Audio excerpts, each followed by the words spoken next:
How many miles can the average person hike in a day?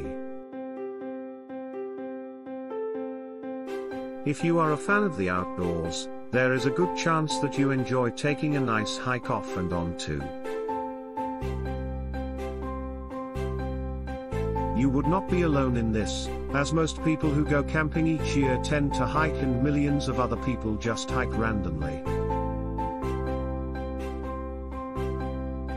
This got us to thinking, how many miles can the average person hike in a day?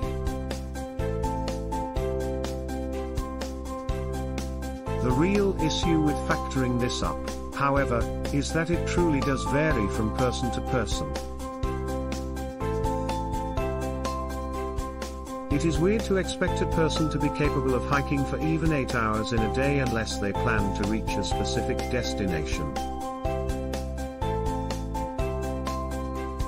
Walking or running for long periods, for any reason, is not really common for the average person as it is. There are also a lot of other factors that get in the way of a potential average hiking distance too.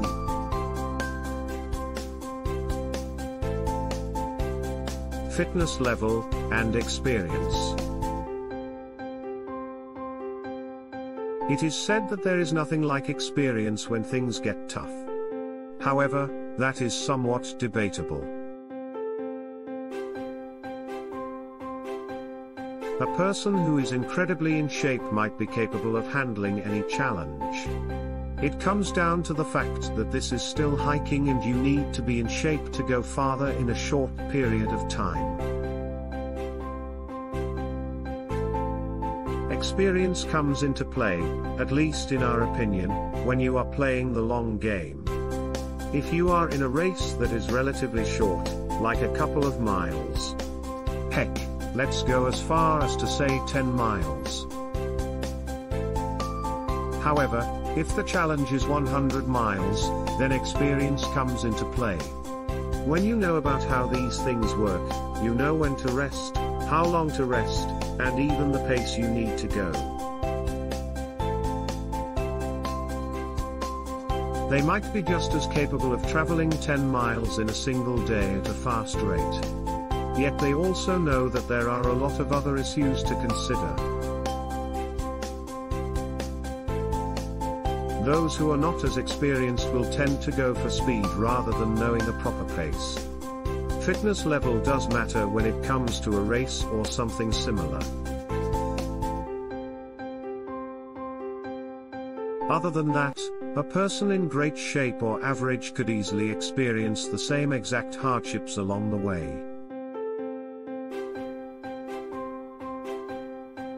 Age. Sometimes age can be a factor here, even your sex/gender. The real reason it can be an issue or even an asset is truly the size of the person. A woman who is in great shape could likely travel a similar distance to a man who is in great shape. Yet what could be an issue is the size, which also relates to age.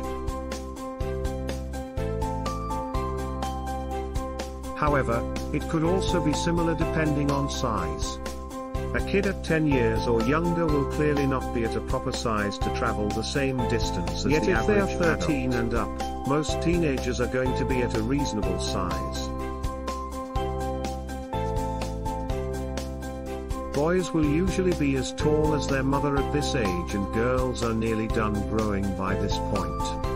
Therefore, their average distance will go up as their size has increased.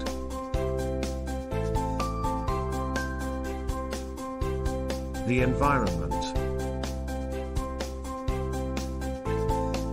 People tend to forget, when you're hiking in a given day, you're not likely to be going in a straight line on some flat surface. That is extremely rare. Only in your local cities or neighborhoods could get anywhere close to a straight line, flat surface area. The Earth, when untouched by man's construction, has been forming for billions of years.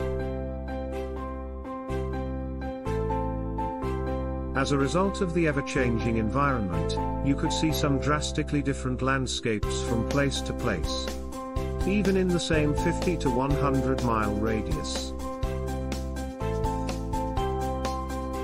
Due to the various landscapes you're likely to see, it is impossible to assume that you'll get 16 to 50 miles on average in every single environment. If you have some major hills, slippery surfaces, you are unlikely to get extremely far. The terrain you are traveling on could be horrific or really easy for you. Weather.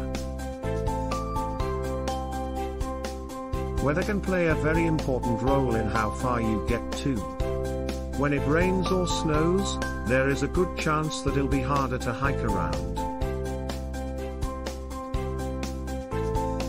With rain, you have to worry about slippery surfaces. Yet if you are in some areas where you will need to do some minor climbing, rain can take away some of the structure. Meanwhile, if it snows, you have a lot of the same problems that rain brings into play. Except you have to then add in how hard it is to get from place to place in several feet of snow. You have to constantly pick up your legs after they are being stopped by the snow. There is no good forward speed at all, making walking around incredibly difficult.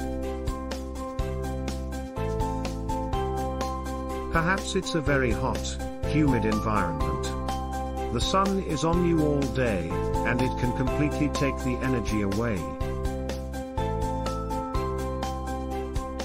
You'll have to stop to get water no matter what, but in hotter places water will be essential. It takes away energy, so the distance you can travel before stopping will be diminished. Altitude. If you're hiking up a mountain, it is always best to find a guide or a person who is experienced in hiking that exact mountain. They can help you travel up and down in the safest way possible. Altitudes on mountains, such as Mount Everest, have led to the deaths of many. In fact, for Everest, there is a group of people known as the Sherpa. When hiking up Everest, you have to rest and get adjusted to the new temperature and air around you. Some even have to wear oxygen to get up the mountain due to being unable to breathe the air. This can clearly affect anyone, even those who are very in shape. Several people die when hiking up mountains, not just from tiredness or grabbing/standing in the wrong aura. Some die from the air, which will clearly affect how you hike. Be aware of this before hiking up in higher and sometimes lower altitudes.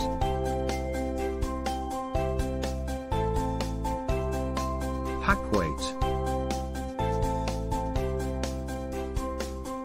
We referenced the shape someone is in above for a reason.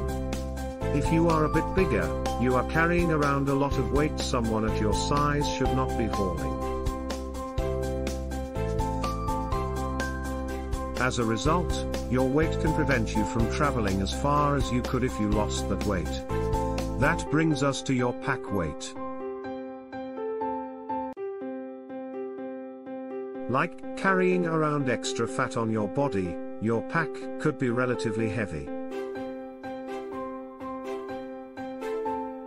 In fact, the average hiker who is prepared to camp wherever possible will likely be carrying a bag somewhere near 10 to 20 pounds. Therefore, even if they are in shape at 180 pounds, the pack forces them to carry around 190 to 200.